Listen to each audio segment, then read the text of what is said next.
안녕하세요. 오늘 만화의 집에서 김성모 작가님의 특강을 위해서 이렇게 이 자리로 모셨는데요. 열화와 같은 박수 부탁드립니다. 반갑습니다. 이 자리에 모시기 전에 여기에서 이미 사인회를 굉장히 긴 줄을 독자님들이 그렇죠. 다 받아가셨는데요. 한번 이렇게 들어봐 주시겠어요? 받으신 분들. 이야, 이거 여기에서 인증샷을 한번 찍어야지 되는데, 그쵸? 저분은 티도 입고 오셨네. 와. 예, 이렇게 정말 많은 분들이 기다렸던 특강이었던 것 같습니다. 자, 그러면은 이 마이크를 먼저 넘겨드리도록 하겠습니다. 만화의 집과 이 행사를 위해서 소개를 해. 네, 안녕하세요. 저는 그 소미기술에서 웹툰을 제작 담당하고 있는 김현국이라고 합니다. 그래서 이제 저희가 한 달에 한 번 정도 이렇게 서울 애니메이션 센터에서 웹툰 작가님들이나 아니면 여러분들 이제 작업하시는데 도움이 될 만한 정보 뭐 이런 것들을 전달해주는 강연을 하고 있는데 저희가 뭐 널리 홍보는 못해요. 그래서 각 포인트마다 뭐 그러니까 도움이 되시는 분들 상대로 홍보를 하고 있으니까 아름아름해서 이렇게 와주시는 것 같아서 감사드리고요. 저희 김성모 작가님은 말 그대로 이제 근성으로 표현되는 대한민국에 몇 안 되는 진짜 보물 같은 존재십니다. 저랑 뭐 김성모 작가님 신인 때 같이 저도 이제 사회초년병일 때 같이 작가와 편집자라고 만나서 일을 한 인연이 있어서 이렇게 이 자리에 모셨고요. 비도 오고 하는데 이 자리에 와주셔서 감사드리고 좋은 시간 되고 좋은 이야기 많이 듣고 가시면 감사하겠습니다. 네. 네. 안녕하세요. 만화작가 김성모입니다. 반갑습니다. 오늘 비도 오고 그래가지고 이거 많이 오시겠나 싶어갔는데 아까 저기 한 15분 전까지만 해도 몇 분 안 계셔가지고 조마조마했는데 이렇게 많이 와주셔서 또 저를 사랑해 주시니까 오신 분이시잖아요. 그래서 너무너무 감사드리고 이따 끝나고 사인 못 받으신 분들은 제가 다 해드릴 테니까 같이 사인도 하고 하셨으면 좋겠습니다. 이거야말로 정말 근성이네요. 그쵸? 아니에요. 제가 이 작가는 이 하나를 딱 가지고 있어야 돼요. 제가 어렸을 때부터 뇌리에 항상 가지고 있었던 거는 독자들이 있기 때문에 작가는 밥을 먹고 산다. 결혼도 하고 자식도 낳고 미래의 계획도 세우고 그래서 만화 작가한테는 뭐 다른 작가들도 마찬가지겠지만 만화 작가들한테 독자들은 신이다. 이런 어떤 정신을 가지고 임해야 그게 뭐 정확한 우리 만화가의 임무고 사명이라고 생각하고 있었습니다. 항상. 그래서 여러분 저는 단 한 번도 독자님들하고는 싸워본 적이 없어요. 예전에 SNS인가 뭐 이런 걸로도 여러 이렇게 오시고 하면은 항상 잘못했습니다. 열심히 하겠습니다. 그냥 잘 봐주십시오. 이런 정도였지 단 한 번도 싸워본 적이 없거든요. 그 관심을 가져주시기 때문에 제가 지금까지 존재한다고 생각하기 때문에 또 요번에 오신 분들은 지금 20대 분들도 오시고 해가지고 제가 되게 감동스러워요. 제가 나이가 좀 있거든요. 제가 69년도 8월생이니까 올해 나이가 54이에요. 나이가 꽤 있는데 제 나이 또래 어떤 팬분들도 많이 계시지만 이렇게 또 20대 분들도 오시고 이렇게 오셔가지고 제가 아까 상당히 되게 감사한 마음이 있었습니다. 그래서 제가 일단 강의 먼저 들어가나요? 네, 그냥 뭐 오늘 편하게 말씀을 주시면 될 것 같아요. 네, 제가 만화계에서 이렇게 뭐 근성의 아이콘이니 뭐니 이런 얘기를 많이 하잖아요. 그런데 그런 얘기를 하는 건 딱 한 가지 같아요. 지금 현재 제 또래 90년대 만화 창작 작품을 한 작가들 중에 지금 남아있는 작가들이 제 또래가 거의 없어요. 손으로 꼽을만 하거든요. 그래서 그 중에 한 명으로 살아왔고 지금까지도 있기 때문에 그것 때문에 이제 주위에서 근성이다, 살아남았다, 그래서 이렇게 평가를 후하게 해주시는 건데, 사실은 뭐 근성이다 뭐 이런 것보다는 제가 만화계를 처음 들어올 때, 그러니까 28년 전이죠. 28년 전에 처음 들어올 때 저는 되게 그림을 되게 못 그리는 만화가였어요. 어느 정도였냐면은 우리 제 스승님이 이현세 스님이시거든요. 이현세 선생님이신데 거기 뭐 본팀도 아니고 B팀에 거기 밑바닥에 있는 그런 상황이었어요. 지금도 가끔 선생님 찾아뵈면은 뭐 너 많이 컸다 임마 이런 식으로 얘기해 주시는데 상당히 실력이 부족한 사람이었어요. 처음 들어올 때 들어왔는데 제가 그걸 뚫고 올라가려고 생각했던 게 딱 한 가지입니다.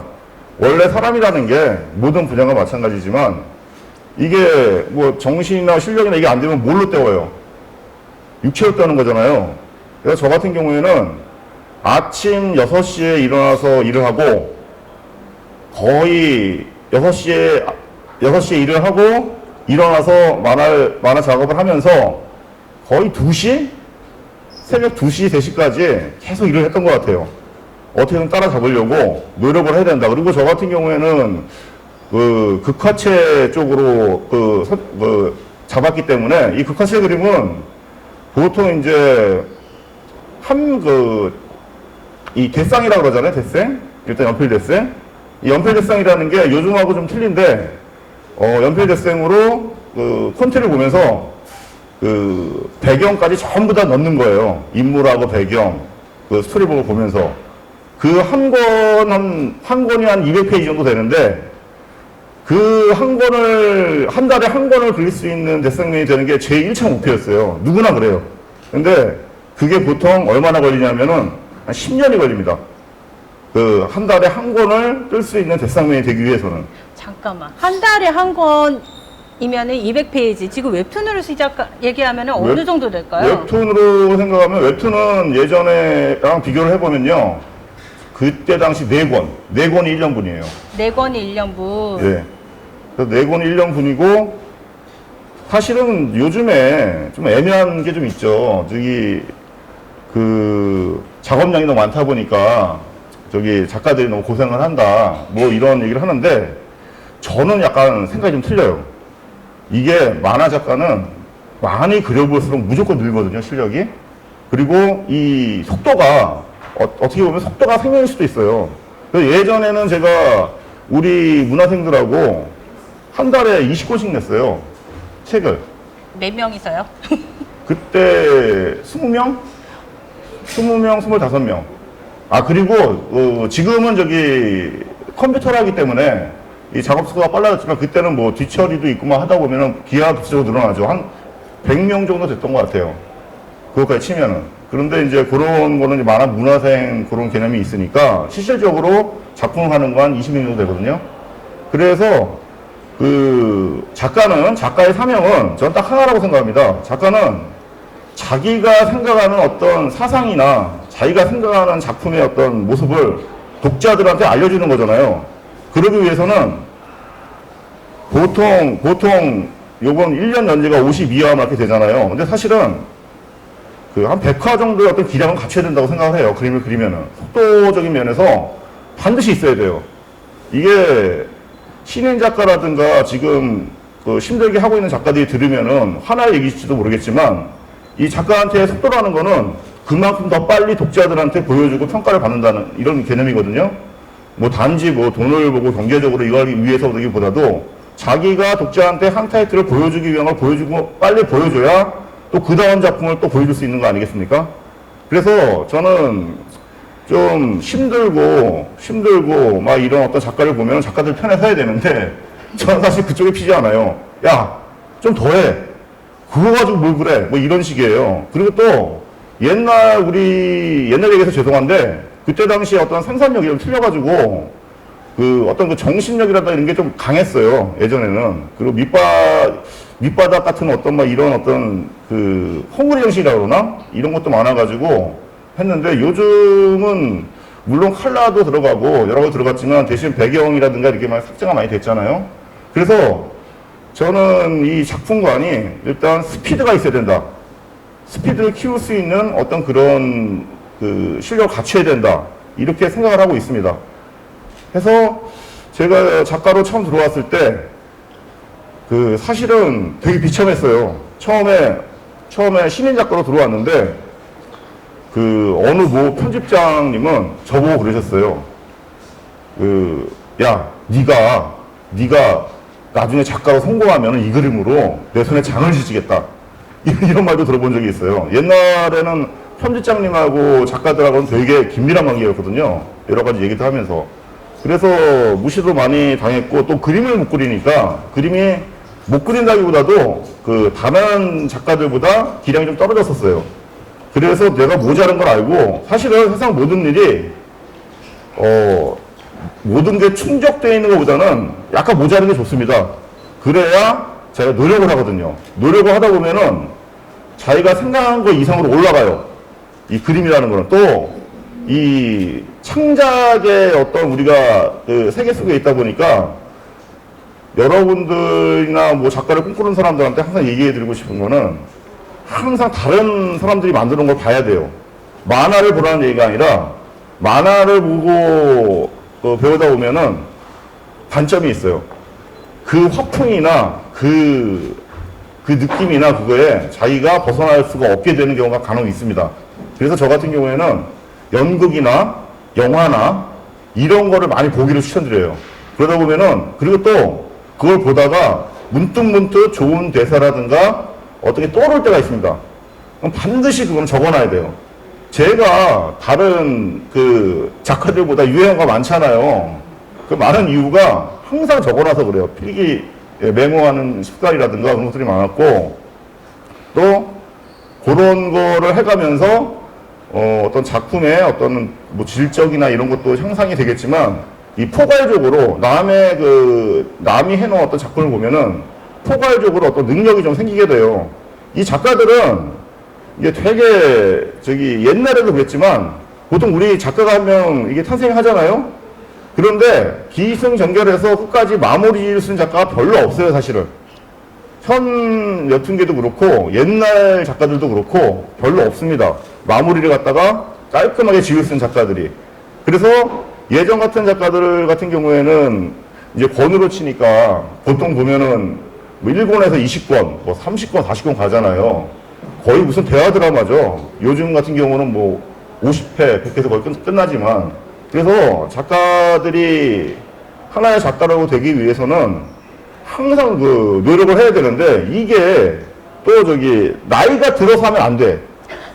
이게 나이가 들면은 이 체력도 떨어지고 이 몸도 안 좋아지고 여러 가지 정신이 특히 많이 죽어요. 그래서 저 같은 경우에는 작가를 꿈꾸는 사람들은 20대 초반에서부터 30대까지 그때가 가장 영특할 때거든.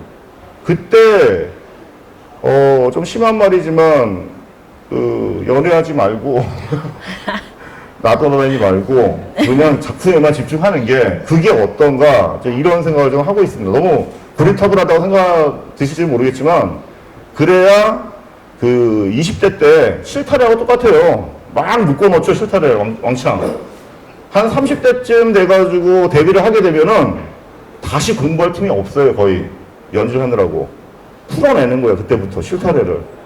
그래서 20대 때 만화를 처음 할 때 왕창 감아 놓는 게 상당히 중요합니다. 그리고 언젠가 인기 작가가 되면은 돼가지고 잘 팔리는 작가가 되다 보면은 그 한계가 금방 와요. 실타래가 풀리면은. 그래서 재충전도 한다고 보통 쉬기도 하고 하잖아요. 그러다 보면 나태해집니다.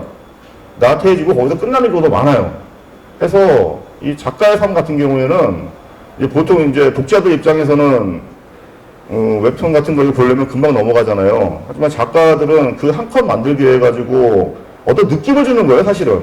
스토리하고 느낌만 주는 거. 그 느낌이 괜찮다, 뭔다, 그것만 주는 건데 그림이 제대로 들어가고 스토리가 들어가야 그 느낌을 독자들이 받으니까 무조건 계속 열심히 하는 거죠. 그래서 그 기본 토대가 되는 그걸 만들려고 저 같은 경우에는 처음에 보물섬이라는 잡지가 있었어요. 거기 연재를 시작하면서 이상하게 지금도 아까 그 김영국 기자님하고 잠깐 얘기했는데 그림을 되게 못 그리는데 매일 1, 2등 하는 거예요. 그래서 좀 운이 좋아가지고 거기서 연재를 하게 됐어요. 거기서 연재를 하게 돼서 연재를 하다가 그때 같은 경우는 지금으로 따지면 네이버하고 카카오죠.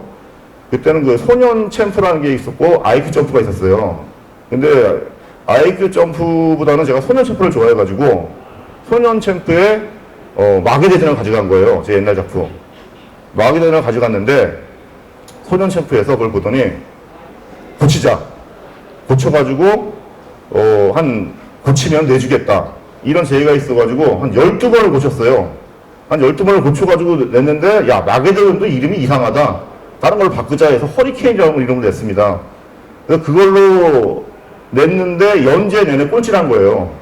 그럴 수밖에 없는 게 보통 그 당시 같은 경우에는 어떤 거 출판사 편집부에 입김이라는 게 커가지고 이렇게 해라 저렇게 해라는 게 많았어요. 또 신인 작가다 보니까. 그러니까 제가 하고 싶은 어떤 그게 나오지가 않은 거예요. 그 느낌이. 그래서 연재를 꼴찌해서 너무 분하잖아요. 그래서 다시 한번 하겠다 해서 다시 마계대전이라는 걸 해가지고 다시 만들었는데 이번에는 또 받아주진 않았어요. 이거 똑같지 않냐? 먼저 본 거랑. 그래서 제가 아이큐 점프를 찾아간 거예요.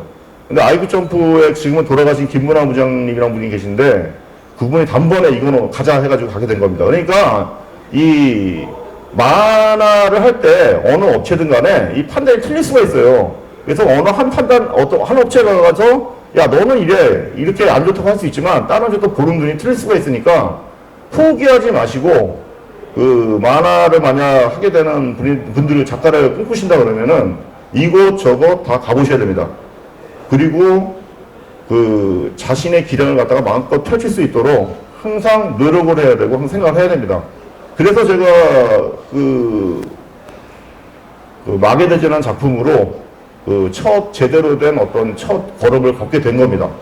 그때가 나이가 어떻게 되셨었죠? 그때 제 나이가 25이었어요. 저는 그 스포츠든 세상의 모든 분야가 거의 20대나 30대 초에 그 결정이 진다고 생각을 해요. 왜냐하면은 인간이 가장 민감하고 반응하고 민감하고 또 근성 있고 또 정열적일 때가 20대입니다. 20대에서 30대 초반이에요. 그래서 그때 너무나 많은 유혹들이 있잖아요, 사실은. 근데 그때 오히려 더 열심히 해야 돼요. 특히 만화 분야는 그렇습니다. 보통 그 만화부에서 시트를 치고 있는 사람이 10년 밑에 그 독자들 많이 데리고 다니거든요. 그러니까 20대면은 10대 후반들, 30대면은 20대들. 보통 이렇습니다. 그래서 저 같은 경우에는 뭐 자랑은 아니지만 잠을 자본 적이 없어요, 제대로. 20대 때는. 그러니까 무조건 일만 했습니다. 무조건 일만 하고, 그리고 내 작품 나가는 거기에 대한 어떤 그 만족감, 이거 외에는 없었던 것 같아요. 근데 요즘에 너무 작가들이 너무 그쪽으로 너무 혹사를 당한다. 뭐 이런 얘기도 있고 여러 가지 있지만 혹사 당하는 게 작가입니다. 혹사 당하는 게 원래 혹사 당하고 죽어라서 작품 하나 남기는 거예요. 어차피 인간 다 죽는데 내가 만화 작가로서 세상에 내세울 만한 작품이 하나 있다. 그것만큼 자랑스러운 게 어디 있겠어요. 그래서 만화 작가의 숙명은 항상 혹사 당하고 항상 일하는 겁니다. 그 외에는 없어요. 이 만화 자체를 좋아해야 돼요. 그리고 나서 제가 20대 때 제가 어디 가서 얘기 안 하는데 오늘 이게 오셨으니까 얘기 드릴게요. 20대 때 돈을 무진장 벌었습니다. 돈을 엄청나게 벌었는데 얼마나? 그때 당시로 제가 왜 돈을 벌었냐 하면은 마계대전을 해가지고 보통 3, 4개월에 단행본이 하나씩 나왔어요. 그럼 그게 제가 마계대전이 한 5만 부 정도가 나갔어요. 그러면은 5권이면 25만 부잖아요. 1년에. 연재된 걸 묶어나가니까. 근데 그때 생각을 달리 한 거죠. 아니, 독자들은 재미있는 만화가 나오면은 빨리 보고 싶어 할 텐데, 아니, 솔직히 1년에 5권 나오는데 하루면 다 보잖아요. 하루도 안 걸리잖아. 그러니까 독자들한테 좀 뭔가 인기가 있는 작가라 그러면은 자기의 작품이나 이런 걸 더 많이 보여주고 뭐 서로서로 좋지 않을까. 독자들도 빨리 보고 작가도 좋고. 그래서 제가 생각을 한 게 팀을 모았어요. 제 친구도 팀을 모아가지고 야, 우리 1년에 5권이 아니라 한 달에 5권을 내자. 할 수 있잖아. 팀 만들어 분업화 시키면은. 그래서 처음 만든 게 럭키짱입니다. 그래서 럭키짱을 내가지고 보통 이제 럭키짱하고 다른 타이틀까지 해가지고 한 20권씩 냈죠. 그래서 그때 당시에 매달 10억씩 벌었어요. 97년도에 IMF 때. 그러니까 거의 점령했다고 보면 되죠. 만화계를. 그래서 어떤 한 시장을 해가지고 한 10억씩 벌면서 이게 또 문제가 이거 여러분들 그런 말 들어봤죠. 뭐지 그거? 쫄부 알죠? 쫄부. 갑자기 돈 번 사람들. 맨날 밑바닥에 있다 갑자기 돈을 벌면은 또 20대 제가 26살 때 그랬어요. 그렇게 돈을 벌면 사람이 망가집니다. 그리고 자기가 못해왔던 걸 누리고 싶어 하고 또 다른 쪽으로 고개를 돌아가고 그러다 보니까 어떤 상황이 됐냐면은 한 달에 15일은 무조건 술을 마셔요. 술을 마시고 15일만 일하는 거예요. 밤새워가지고. 이런 어떤 그 문화가 돼가지고 상당히 힘들었어요. 이 어떤 스트레스가 너무 나오니까 그 스트레스 이기려고 술을 먹기 시작해서 제가 요즘에는 술 잘 안 먹어요. 술을 잘 안 먹고 건강 관리를 하는데 그때 건강이 많이 망쳐진 것 같아요. 그래서 요즘 작가들은 술은 잘 안 먹지만 술은 좀 자제하는 게 좋지 않을까 이런 생각을 나름대로 합니다. 담배 같은 경우는 좀 모르겠어요. 근데 술 같은 경우에는 이 몸에 직접적으로 영향이 많이 오더라고요.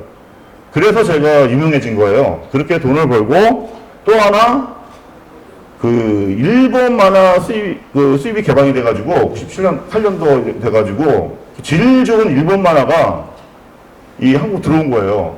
그러면 일반 독자들이 볼 때는 아니 우리나라 만화를 보다가 일본 만화를 보면 수준이 틀려버리잖아. 코믹스 같은 경우에는. 그러다 보니까 막 2만 부, 3만 부 나가던 책들이 거의 2,000부, 1,500부 이거밖에 안 나오게 되는 거예요. 그러니까 경쟁력이 없어진 거죠. 코믹스로는. 경쟁력이 없어지고 나서 그 화실에 있는 인원들이 다 빠져나갔어요. 그래서 12명이 남았을 때 그때 생각한 게 이 젊은 사람들이 좋아하는 최신 트렌드의 어떤 청소년물인가 학원물은 일본 쪽에 그들의 막강한 어떤 그 제작 시스템이나 그림이나 이거에 이길 수가 없다. 냉정하게.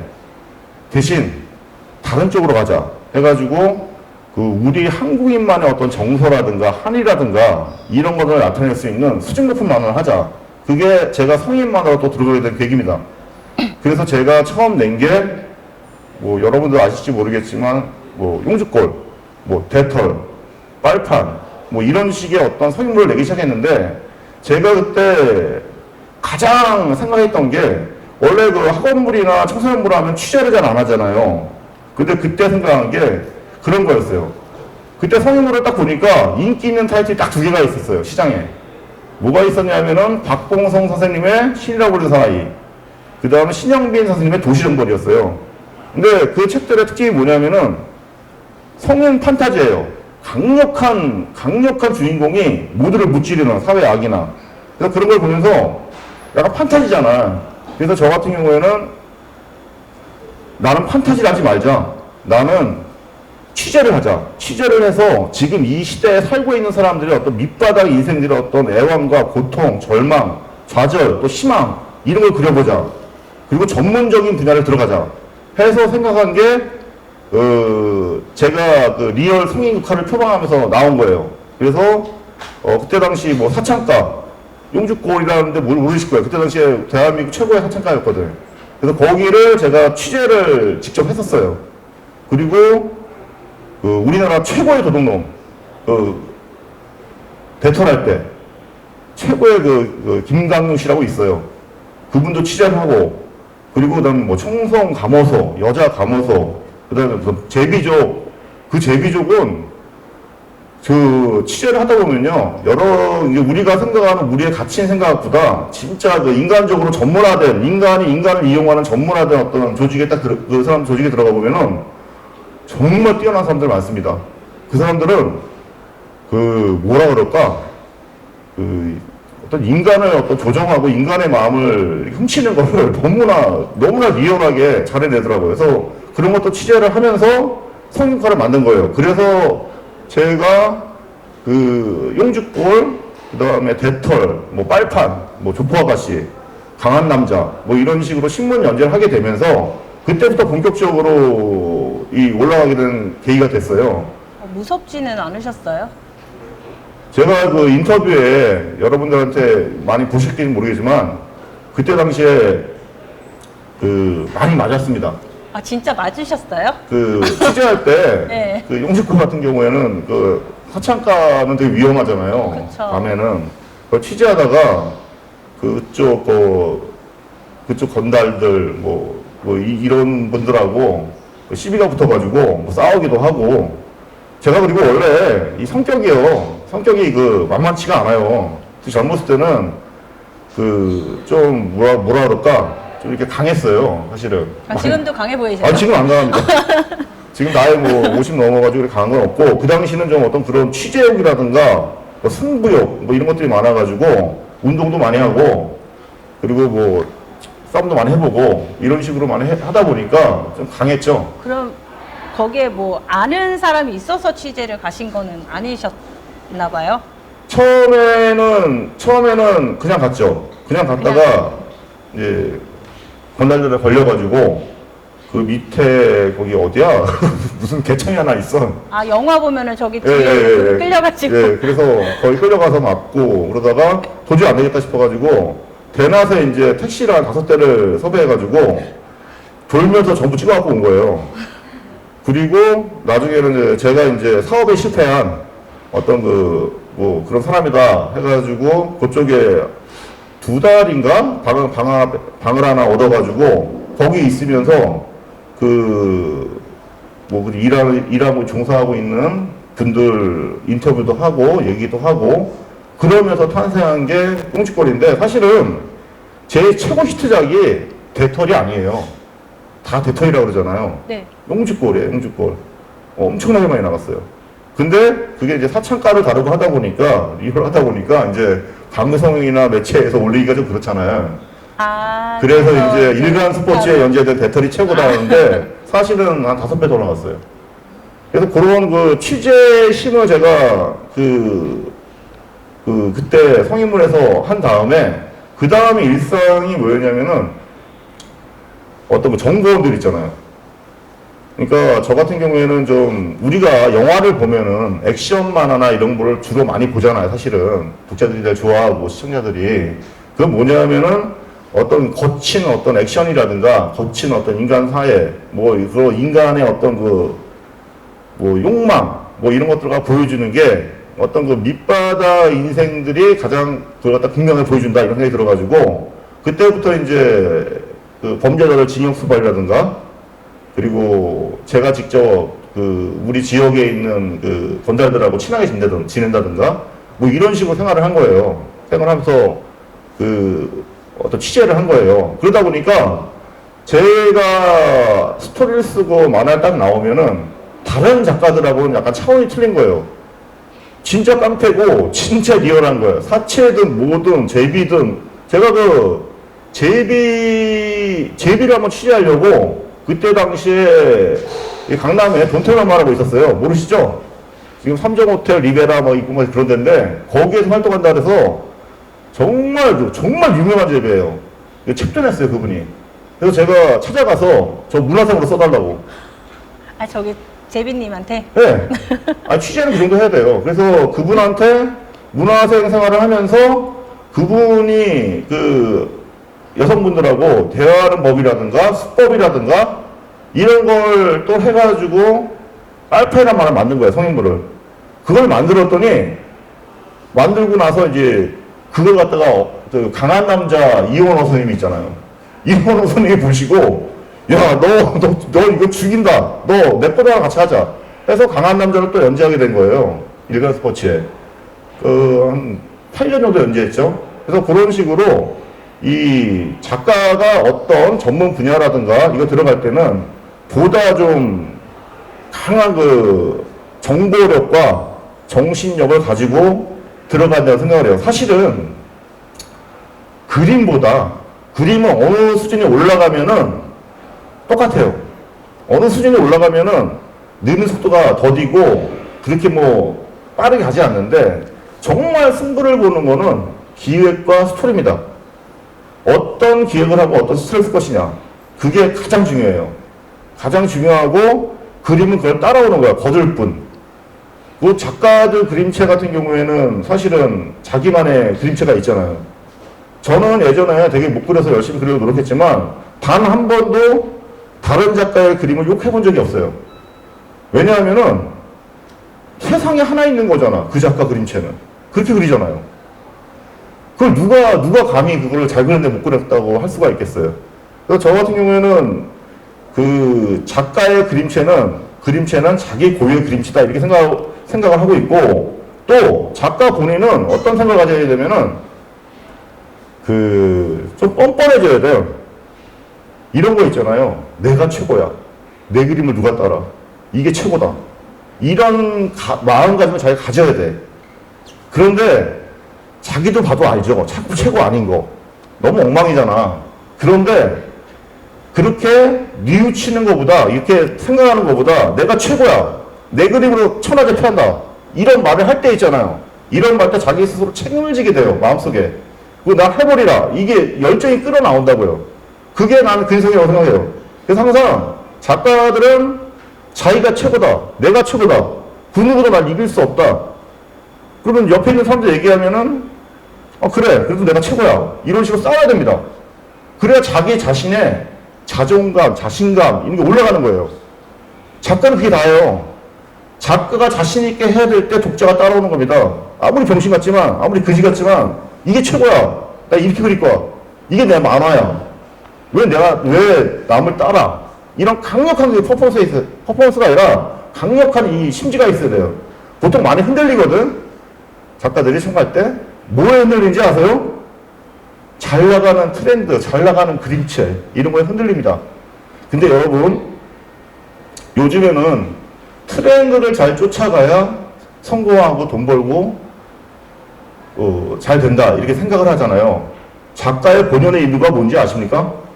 작가의 본연의 임무는 트렌드를 쫓아가는 게 아니라 트렌드를 만드는 거예요. 독자들을 쫓아가는 게 아니라고요. 같이 발맞춰가는 게 아니라 독자들도 한 발짝도 아니고 반발자국 앞에서 끌어줘야 돼요. 자기가 생각한 개념, 자기가 추구하는 생각, 사상. 그런데 요즘에는 전부 다 이제 독자들이 이런 말 쓰면 이런 거 쫓아가고 저런 거 하면 저런 거 쫓아가고 뭐 좋다고 가고 이래서 여기서 나오지가 않아요. 쫓아가는 건 2등밖에 못해요. 자기가 만들어야 돼. 자기의 생각을. 나는 뭐 기한이라든가 말년이라든가 태준이라든가 허민이 같은 애들 저랑 친하거든요. 후배들 이거 하고.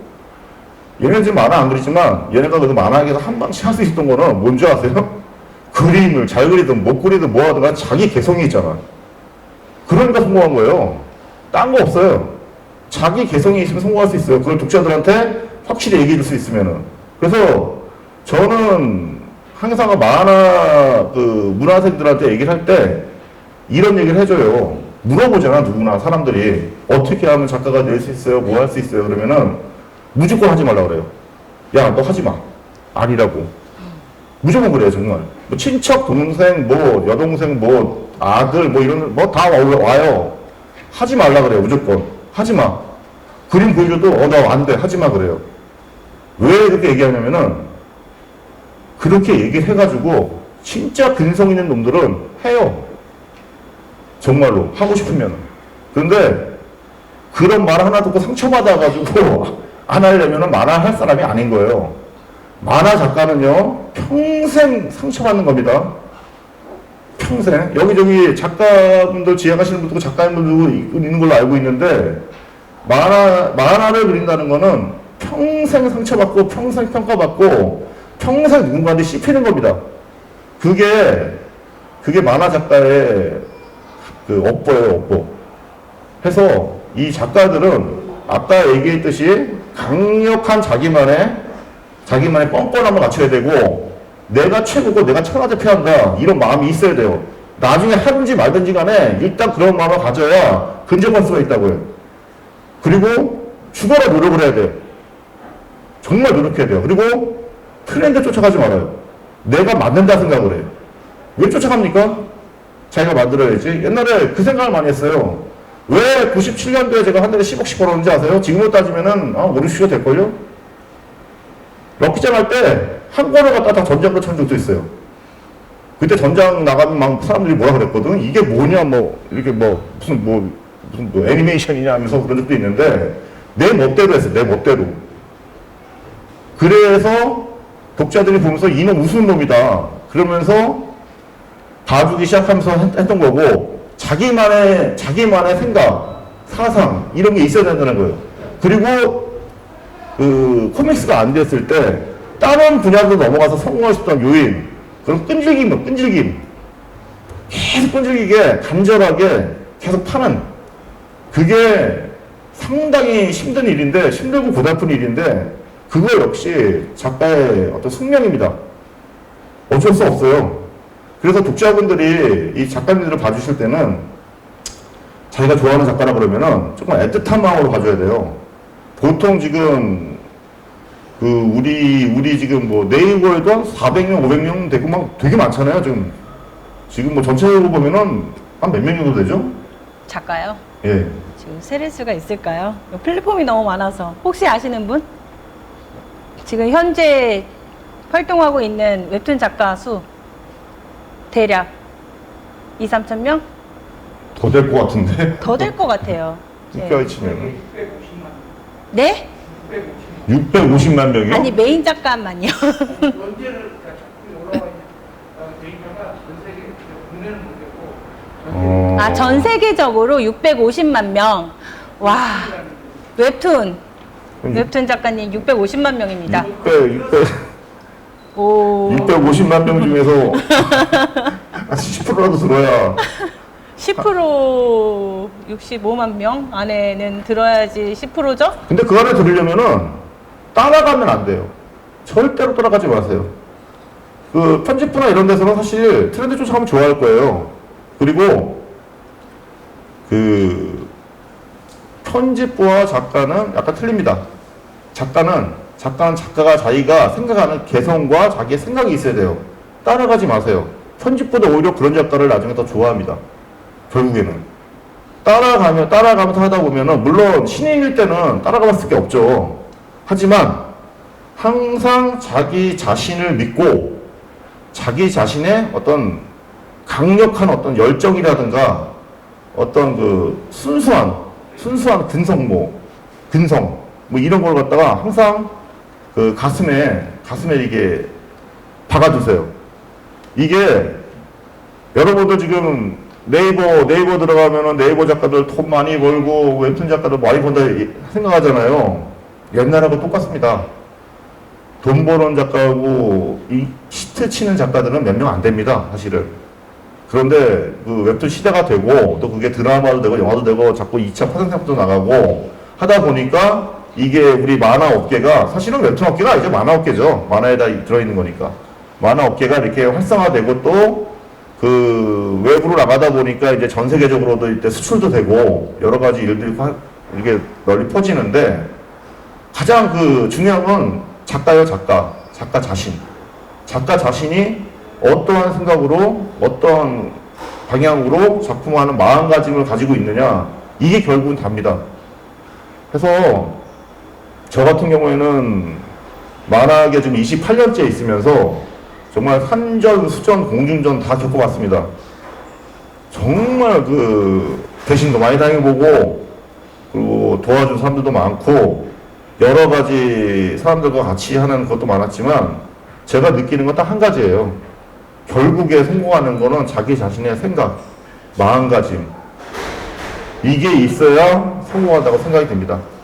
그래서 오늘 제가 이렇게 얘기 드리는 거는 뭐 근성의 웹툰왕이라고 이렇게 딱 거창하게 해놨는데 요런 그 어떻게 보면은 그 어떤 그 자신감이죠. 자기가 내세웠을 자신감 있게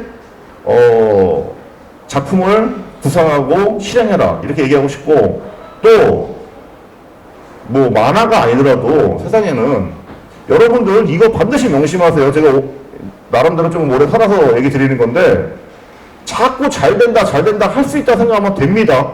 되게 희한해요. 이 긍정적으로 생각하면 되더라고요. 부정적으로 생각하면 안 되고. 나 예전에 막 그런 책들 많았잖아요. 그런데 그거 보면서 아니면 안 되는 거지 뭐가 된다고 하는데 진짜입니다. 이게 생각을 하고 항상 얘기를 하고 자기 스스로한테 강인을 싣고 얘기를 하면은 그게 되더라고요. 제가 이거 다른 얘기인데 하나 재밌는 얘기 해드릴까요? 좀 이상할 수도 있는데 그 노인분들 있잖아요.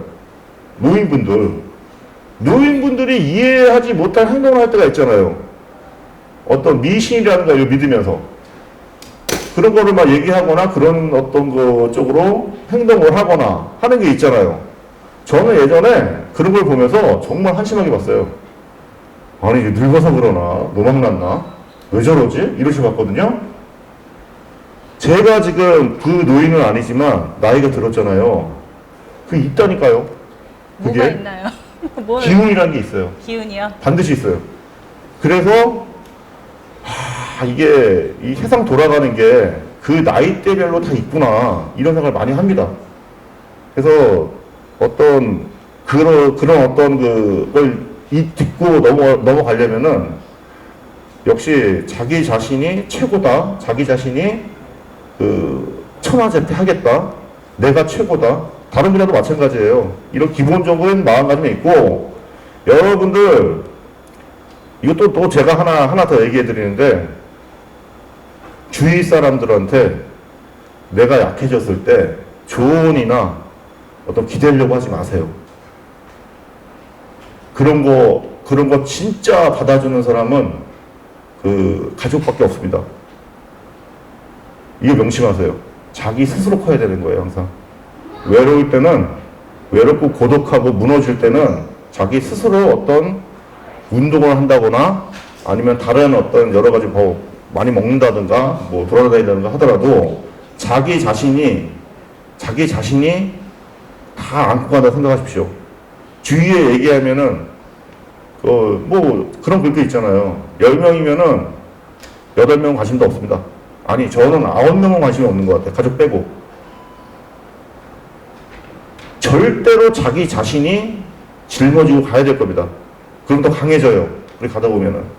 그래서 저 같은 경우에는 요런 얘기들을 갖다가 오늘 제가 살아온 가치에 대해서 얘기 드리고 싶었고, 결국에는 뭐냐 하면은 잘난 척하고 살아라요. 내가 최고다, 천하제패다.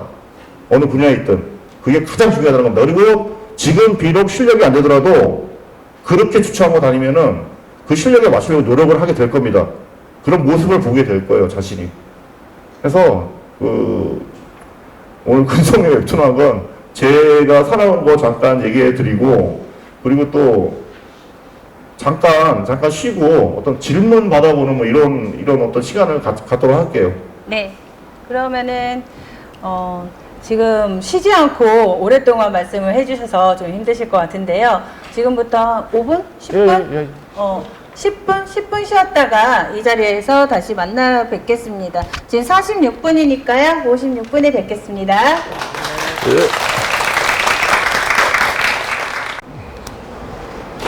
예, 잘 쉬고 오셨나요? 아무도 아직 안 오신 것 같아. 잘 쉬고 오셨나요? 네. 지금부터 좀 자유롭게 이제 대화를 하는 시간을 가지려고 하는데요.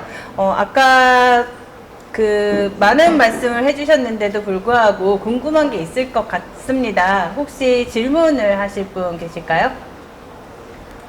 질문. 네.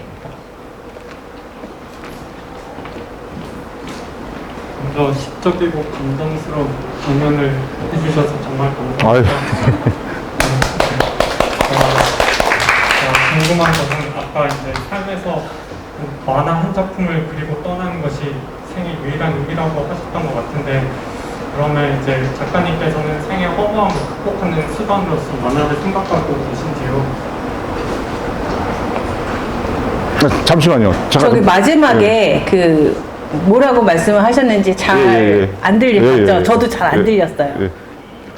작가님께서는 삶의 허무함을 극복하는 수단으로서 만화를 생각하시는지 궁금합니다. 네. 그렇군요. 굉장히 철학적인 그런 질문이 들어왔습니다. 그 인간이 저는 이렇게 생각합니다. 인간이 살다 보면은 그 많은 부분에서 그 실망을 하고 살게 돼요. 어떤 내가 열심히 노력했는데 그 보상이나 대가가 주어지지 않는다든가, 사랑하는 여자나 남자가 내 마음을 알아주지 못하고 떠난다든가, 여러 가지 그 절망이나 좌절이 많이 옵니다. 근데 저 같은 경우에는 뭐 다른 사람들은, 많은 사람들은 그냥 되바라진 말이고 그냥 말이라 생각할지 모르지만, 그 저도 그런 적이 많아요. 절망이나 좌절 느낀 적도 많고, 배신당한 적도 많고, 인간 때문에 힘든 적도 많고, 참 그렇습니다. 그럴 때마다 제가 유일하게 할 수 있는 거는 작품을 만들 수 있는 능력이 있잖아요. 거기에 담습니다. 그래서 제 만화를 보면은 그 유독 저기 그 좀 호구 같은 남자들이 많이 나오죠. 여자한테 다 퍼주고 막 이런 남자들이 많죠. 그때 당시 어떤 그 시대상이나 것도 있었는데, 저는 좀 그 절망이나 좌절을 느끼고 막 어떤 안 좋은 이 상황에 처했을 때, 그래도 내가 이 작품을 하면서 보여줄 수 있는 공간이 있다, 이런 생각을 많이 합니다. 근데 이거는 그 우리 창작자로서 가지는 어떤 그 특권 같은 거예요. 음악하는 사람들이라든가, 뭐 영화를 만든다든가, 연구를 한다든가, 이런 분들도 자기의 경험을 비추고 자기의 고통을 그 자기의 어떤 그 이런 작품으로 내는 경우가 많이 있잖아요. 그래서 저 같은 경우에는 그 상당히 그 제 직업에 만족을 하고요. 그런 마음이 올 때는, 그 고독이나 이런 게 올 때는 그 작품으로 승화시키려고 노력을 합니다. 이게 젊은 날에는 이런 게 다 매치가 잘 안 됐었는데, 이게 나이가 드니까 참 고마워요. 제가 그래도 작품을 할 수 있고, 또 아직까지 찾아주는 데도 있고, 작품을 할 수 있고, 독자분들도 계시고, 이게 얼마나 큰 행복인가를 많이 느끼고 있습니다. 그래서 다른 어떤 그 연예인이라든가 다른 어떤 창작자들이 이런 얘기를 할 때 참 많이 공감을 해요. 그래서 사람이라는 거는 어떤 살아가면서 이 자기가 할 수 있는, 자기가 마음에 위안을 줄 수 있고 할 수 있는 이런 거리가 하나 정도는 있어야 된다고 생각이 듭니다. 그게 취미든 부업이든 본업이든 간에 그런 것들을 하나씩 가지고 있는 게 중요하다고 생각이 듭니다. 예.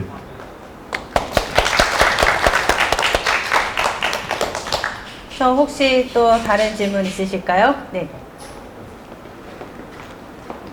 작가님 강연 잘 들었습니다. 네. 철학적인 얘기도 많이 듣고 좋은 얘기 많은 것 같은데요.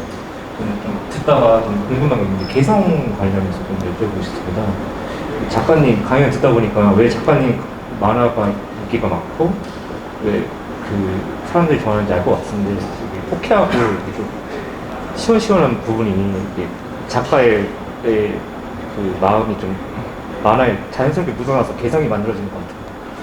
그래서 좀 그렇게 개성이라는 게 어떤 건지 좀 작가님이 생각하시는 그런 것도 좀 궁금하고요. 또 하나는 그 만화가 재밌으려면 어떤 좀 본인 생각하는 재미 그런 것도 좀 어떻게 하면 재미가 있고 그런 것 좀 궁금합니다. 제 작가님의 그 캐릭터의 개성 그리고 스토리의 재미에 관련돼서 여쭤보신 것 같습니다. 네. 이거는 제가 본질적으로 제가 그 예를 들어가면서 설명을 해드릴게요. 보통 우리가 연예인들을 보잖아요. 텔레비에 나오는. 그러면은 별로 안 예쁜데 스타가 되는 경우가 많고 또 그렇게 잘생기지도 않았는데 스타가 되는 경우도 많고 여러 가지가 있잖아요. 이게 그 사람의 매력입니다. 이 작가도 여기서 벗어날 수가 없어요. 평소 자기가 말을 많이 하든 안 하든 뭐 하든 간에 자기가 생각하는 이 생각 자체가 뭔가 모든 사람들이 공감하는 그런 매력이 있어야 돼요. 저 같은 경우는 어떤 매력이냐면은 그냥 수컷이죠. 남자 싸움도 잘해야 되고 맞부딪히면은 이겨야 되고 그리고 또 요즘 같은 세상에는 좀 맞지 않지만 여자는 보호해줘야 되고 난 수컷이야. 난 강한 그거야. 뭐 이런 어떤 개념을 두고 있었어요. 항상. 그래서 이런 개념을 만들어준 게 제 아버지셨어요. 예전에 우리 아버지들은 제 때의 아버지는 요즘의 아버지들보다 더 가부장적이고 더 그러시죠. 그래서 그런 교육을 받으면서 야 이게 남자지, 이게 멋있는 거지. 그리고 제가 제일 좋아하는 장르는 딱 한 가지 있어요. 뭐 여러분들 들으시면은 이해하시겠지만 느와르예요, 느와르. 80년대 느와르. 저는 지금도 영웅 몬세, 뭐 총장지구, 열혈남아 이런 걸 보면서 미칩니다. 무간도 이런 걸 보면서 이게 사나이의 길이다. 이게 남자다. 이런 생각을 가집니다. 그러다 보니까 작품을 하게 되면은 멋있고 호쾌하고 장쾌하고 이런 얘기를 쓰게 되는 거예요. 그래서 작가 자신이 어떤 그 공감할 수 있고 만들 수 있는 어떤 이 남자나 여자나 인간이잖아요. 그럼 인간이 공감할 수 있는 부분들이 반드시 있다고요. 그거는 그 작가들이 정해야 돼. 어떤 거냐 딱 두 가지예요. 어떤 대화로서 어떤 지적인 대화나 지적인 어떤 그런 충격을 갖다 독자들에 주면서 끌어오는 방법과 저같이 그냥 호쾌하고 장쾌하고 어떤 액션, 남자, 의리, 피, 눈물 어떤 이런 것만 추구하는 어떤 그런 거하고 그래서 저 같은 경우에는 예전에 그 느와르 세대이기 때문에 어떤 그 가치를 갖다가 그쪽에 둔 적이 많아요. 요즘에는 사실은 그런 것들이 좀 코미디로 좀 비하가 되거나 막 이런 경우가 많잖아요. 근데 사실은 누구나 꿈꾸는 거거든요. 그런 것들이. 남자라면 누구나 꿈꾸고 또 여자라면 또 여자 나름대로 어떤 꿈꾸는 그런 방식이 있고 그래서 저 같은 경우에는 자기 자신의 생각이라든가 이런 것부터 매력 있게 바꾸는 그런 작업이 반드시 필요하다고 생각합니다. 이상입니다. 아까 느와르를 얘기하는데 저기서 격하게 고개를 끄덕이는 몇 분이 계셨습니다. 자, 그럼 또 다른 질문 있으실까요? 네.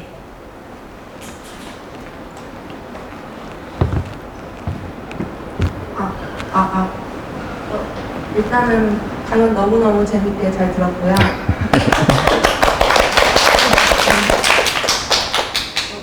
그리고 저는 성격 자체가 호방하다보다는 좀 소극적인 성격이라 이런 취재 같은 걸 나가거나 어떤 자료조사를 할 때 이렇게 다른 사람한테 직접 물어보고 취재하는 것이 좀 어려움을 겪는데 이때 작가님께서 취재하실 때 뭔가 뭐 방법이라던가 좀 취재를 잘 할 수 있는 어떤 그런 게 있을지 좀 궁금합니다.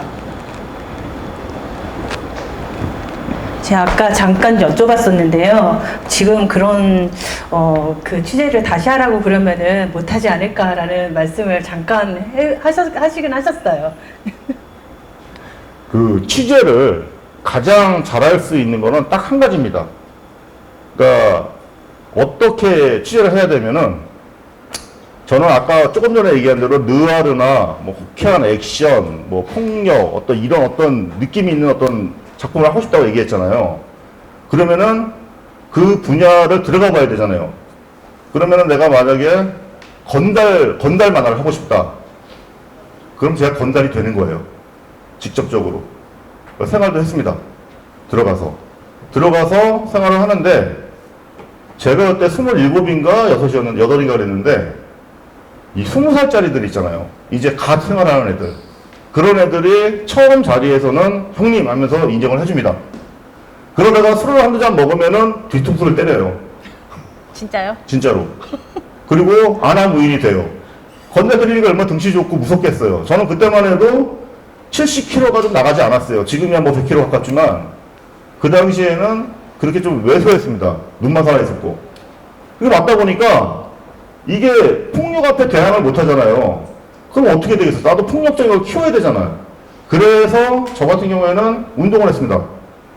10kg를 이틀에 한 번씩 뗐어요. 여러분들, 제가 지금 뭐 운동 잘하시는 분들도 많이 계시겠지만, 제 경우에는 다른 운동이 다 필요 없더라고요. 뛰는 게 정말 운동이 많이 되고, 그리고 또 뭐 싸우고 이러는 것도 사실은요, 지구력이 되게 중요해요. 그래서 건달만 하면 건달이 되고, 사채업을 하면은 사채업 가서 사채를 하고, 그리고 만약에 교도소 얘기를 하고 싶으면은 징역 수발을 받았어요. 네? 징역 수발. 아. 교도소에 있는 사람들한테, 교도소에 있는 사람들이 한 달에 얼마가 필요한지 아세요? 생활하려면은 교도소에서는 한 달에 한 번씩 휴지 하나 뭐 이렇게 다 지급을 해줍니다. 근데 그걸 못 살아요. 밥도 자기가 좀 사 먹고만 해야 돼. 그리고 또 자기만 먹으면 안 되고 또 이렇게 한번 쏘기도 하고 그래야 돼요. 교도소에서 한 달 살기 위해서 인간답게 대우받고 살기 위해서는 12만 원이 필요합니다. 한 달에. 그러면은 좀 편안하게 살아요. 그리고 또 교도소의 법칙이라든가, 요 최근에 범털이라는 영화가 그래도 조금 인기가 있었잖아요. IPTV 나온 것 같은데, 교도소 얘기잖아요. 근데 일반 사람들은 범털이라는 거는 옛날부터 있던 단어예요. 교도소에 좀 행사하는 사람들 범털이라고 그러거든요. 그러면 그걸 취재하기 위해서는 어떻게 합니까? 교도소 갈 수는 없고, 교도소 징역 수발 해주면서 그들한테 듣는 거죠. 그들이 너 인생을 얘기해봐, 나한테. 그러면은 내 편지가 오면은 그 중에서 이제 좋은 부분들은 참고로 하고, 나쁜 부분은 빼고 이러는 건데, 참고로 제가 하나 얘기해 드릴게요. 취재가 얼마나 가혹했냐면은, 여러분들 최근에 한 1년 됐나? 강윤성 사건이 일어났잖아요. 강윤성. 와서 여자 2명 죽이고 이렇게 들어간, 카메라 발로 차고 한 뉴스에도 대대적으로 나오고, 그것이 알고 싶다고 나왔었잖아요. 저도 그것이 알고 싶다 출연했었거든요. 그 강윤성이 제 문화생이었습니다. 그 강윤성이. 그러니까 이 범죄나 이런 것 쪽에 그런 작품을 하면서 얼마나 밀접하게 들어갈 수 있나. 물론 제가 범죄자거나 제가 그러진 않고요. 문화생으로 출석했을 때 와가지고 제가 썼어요. 그 재능이 많았어요, 사실. 그쪽으로는. 그래서 그런 정보를 듣고 여러 가지를 하면서 했다가 끝났는데, 또 들어가서 하더니 또 저런 일을 저지르는 거거든요. 그러니까 취재를 잘한다는 거는 딱 한 가지입니다. 만약에 내가 못한다 그러면 자기가 하는 게 제일 좋아요. 자기가 느껴야 돼. 자기가 느끼는 게 최고인데, 자기가 못한다 그러면은 그 일에 종사하는 사람하고 얘기해보는 거, 그리고 종사해봐서 얘기해보는 걸 듣는 거는 30%밖에 안 돼요. 자기가 느끼는 70%, 80%입니다. 그러면 독자들한테 자기가 스트레스를 때 전해져요, 그게. 참 희한하죠? 경험한 건 전해져요. 희한하게. 그래서 취재를 할 때는 직접 해봐라.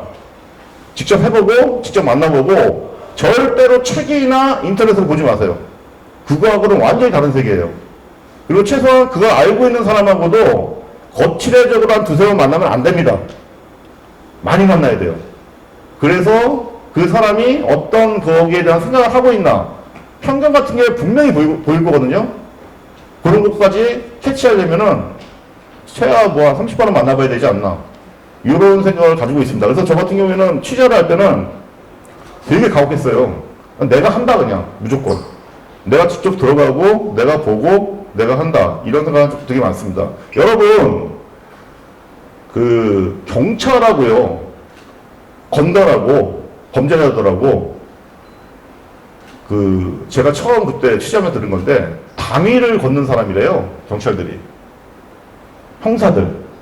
이쪽으로 떨어지면 범죄자 되고 이쪽으로 떨어지면 경찰인 거예요. 거기에서 파생되는 수많은 얘기들.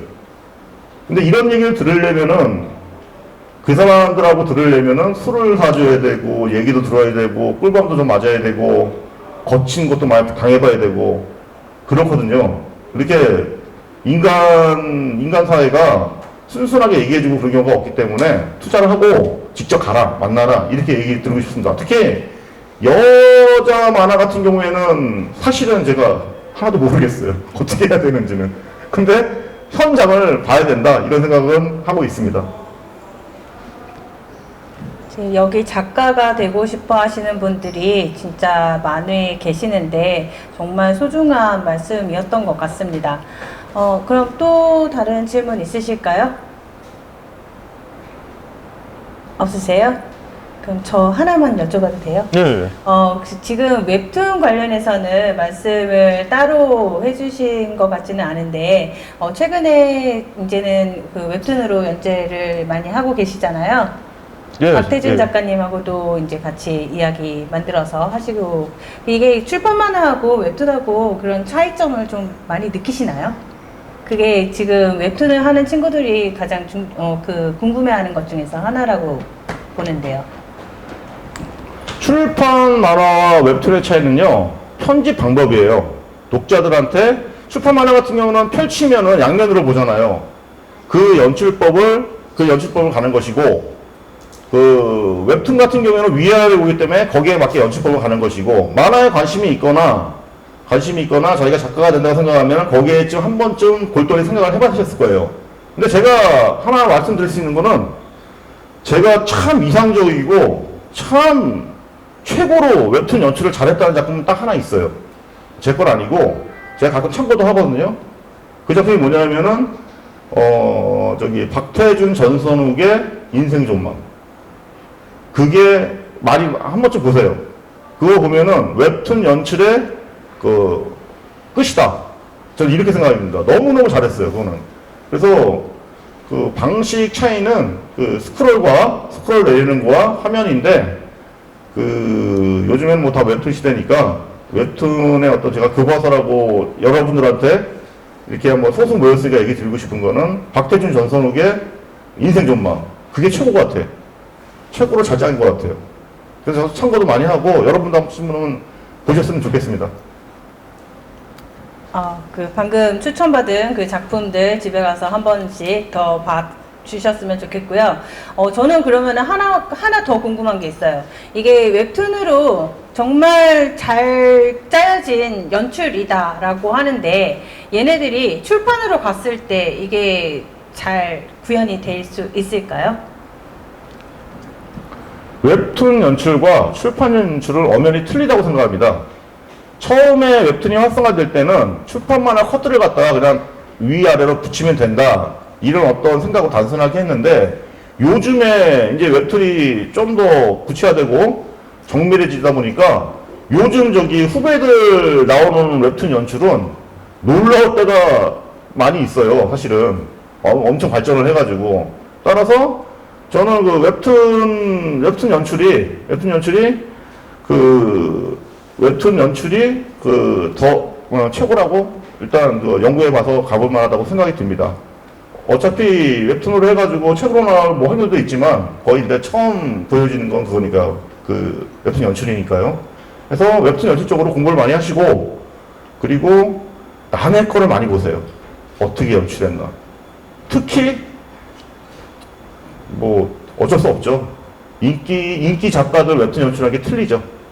대사빨이나 이런 것부터 시작해가지고 그런 것들 많이 참고하시면 되겠습니다. 네, 혹시 네, 질문이 생겼습니다.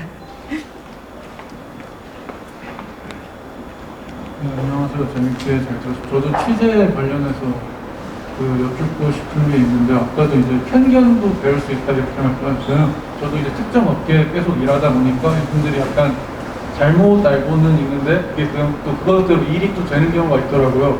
그래가지고 이게 제3자의 눈으로 봤을 때는 약간 틀릴 수도 있는데, 그들 관점에서 일이 그거대로 되다 보니까 그 편견인 것들이 그냥 굳어진 채로 일을 하시던데, 저기 여기 포스터에도 이제 있는 저분도 약간 이론을 말하다가 약간 모호하게 넘기는 부분도 있고, 그래가지고 약간 그런 쪽에 대한 지식에 대해서 약간 분열가 약간 있으셨던 걸로 같으신데, 이런 잘못된 지식, 잘못된 편견 이런 것들을 배우시다가도 어떻게 처리하시는지 궁금합니다.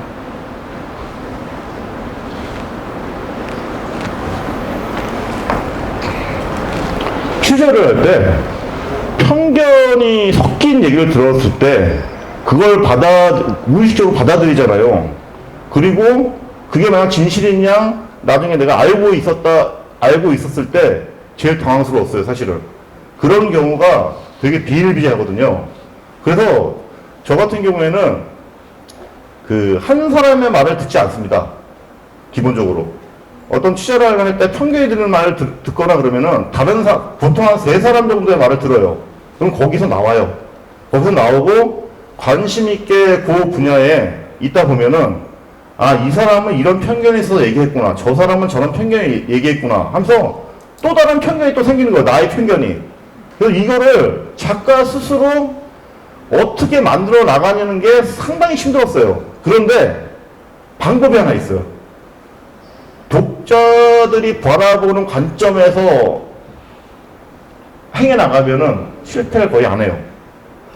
보통 어떤 직업들이 관점에 따라 틀리잖아요. 각도가 틀리니까. 그래서 항상 이 사람이 생각하는 편견, 저 사람이 생각하는 편견, 또 저 사람이 생각하는 편견, 또 내가 그걸 듣고 내가 생각하는 편견, 이런 것들이 합치다 보면은 뭐가 정의고 뭐가 굴러가는지 명확하지 않을 때가 분명히 있어요.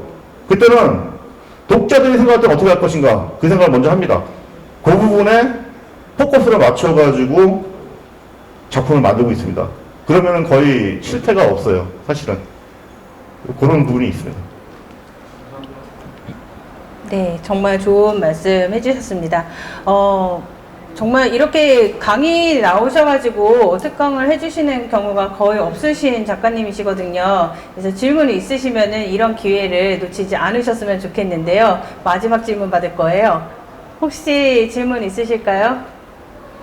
왜냐면은 오늘 이 강의가 시작하기 전에 사인회를 했잖아요. 그리고 이제 받지 못하신 분들 그 사인을 해주시겠다고 아까 약속을 해주셨기 때문에 조금 일찍 끝나야지 될 것 같다는 생각이 막 듭니다. 그래서 마지막 질문 받겠습니다. 혹시 있으실까요? 없으시면은 여기에서 마치고 우리 기념사진을 찍고 그 다음에 사인회를 하겠습니다. 그러면은 지금까지 너무 수고해 주셨습니다. 박수 해주세요. 네.